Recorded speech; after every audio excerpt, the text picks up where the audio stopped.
Hi friends, welcome back to my channel. ఈరోజు నేను మంచి సాఫ్ట్ దోశ చేశాను. చాలా అంటే చాలా బాగుంది. సో మీరు కూడా ట్రై చేయండి, లైక్ చేయండి, షేర్ చేయండి, సబ్స్క్రైబ్ చేయండి. సో యమ్మీగా ఉంది. మీరు ఏ చట్నీతో చట్నీ లేకపోయినా అలా తినేయచ్చు, ఎందుకంటే అంత సూపర్గా ఉంది. సో చట్నీ అవసరం లేదు, మీరు కావాలంటే చట్నీతో కూడా తినొచ్చు. But chutney no need to chutney.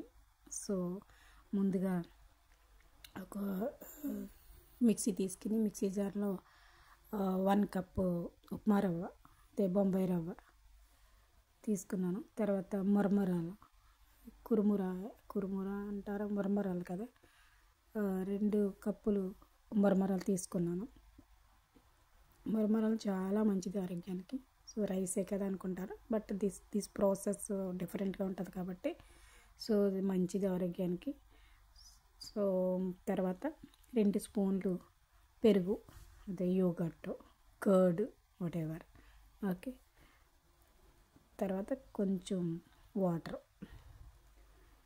కొద్దిగా వాటర్ వేసుకుని మిక్సీ చేసుకోవాలి, మెత్తగా మిక్సీ పట్టుకోవాలి.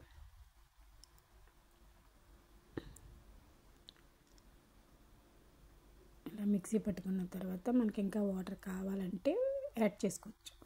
కొద్దిగా యాడ్ చేసుకోవాలి, బాగా పలచగా ఉండకూడదు. సో దోశ బాగా రాదు. దోశ అంటే మామూలుగా అట్టు కింద, సో మీరు దోశ కింద వేసుకోవాలంటే బాగా రాదు. అందుకనేసి అట్టు కింద వేసుకోవాలి. కొంచెం క్యారెట్ తురుము and onion, green chilli and కొత్తిమీర ఆల్సో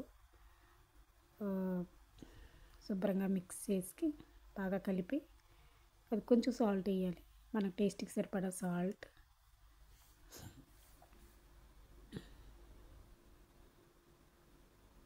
వేసుకుని బాగా మిక్స్ చేసుకుని ఒక 10 నిమిషాలు ఉంచినా పర్వాలేదు, లేకపోతే ఇన్స్టెంట్గా వేసేసుకున్నా నో ప్రాబ్లం.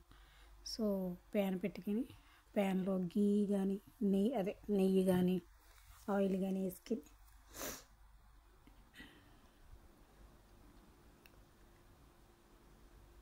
వేడైన తర్వాత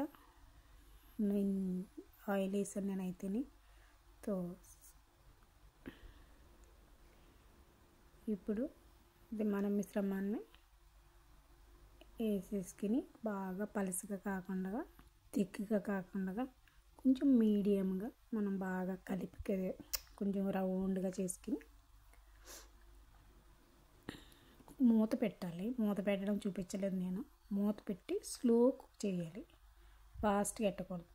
అది ఎలా రావట్లేదు అనేసి 2 పక్కలో తీసి నేను ఏం చేశానంటే ప్లేట్లోకి తీసానమాట. ప్లేట్లోకి ఉల్టా చేసి దెన్ మళ్ళీ నార్మల్గా వేసేసాను. అంటే ఆ ప్రాసెస్ చూపించడానికి మొబైల్ పట్టుకోవడం అంటే అవ్వదు కదా. సో చాలా బాగుంది.